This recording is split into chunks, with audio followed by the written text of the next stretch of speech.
केला का? नाही केला. का नाही केला? केला. कधी कधी केला, रोज नाही केला. पण मंदिरातल्या देवाला आपण काय करतो? रोज नमस्कार. मला सांगा, मंदिरातली देवी त्या मूर्तीमधून निघून तुमचे कपडे धुते का? नाही. तुमच्यासाठी जेवण बनवते? नाही. तुमची घाण स्वच्छ करते? तुमच्यासाठी पुस्तकं आणून देते? नाही ना. कोण करतं? आई बाबा करतात. मग वागायचं कोणासमोर?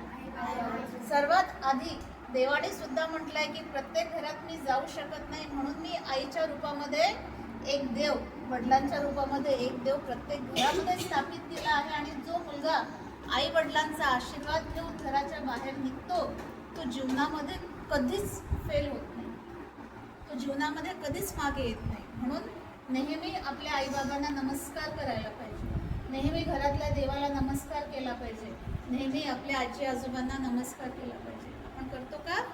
नाही करत. कारण की आपल्याला त्यांचं मूल्यच माहीत नाही. क्षणाक्षणामध्ये आईचा अपमान करतो. आई 2 दिवस बिमार झाली तर घराची कंडिशन काय होते? खराब होते ना. हां, असं वाटतं आई बिमार असली तर बाबा 8 दिवस गावाला जाऊ द्या, घरात करमतं का? नाही करत. कारण की आपल्या घरातले देव कोण आहेत? तर आपले आई वडील आहेत. म्हणून सर्वात पहिला रिस्पेक्ट कोणाला द्यायचा? आई वडिलांना द्यायचा. कधीच जोराने बोलायचं नाही, कधीच त्यांचा अपमान करायचा नाही, कधीच त्यांच्या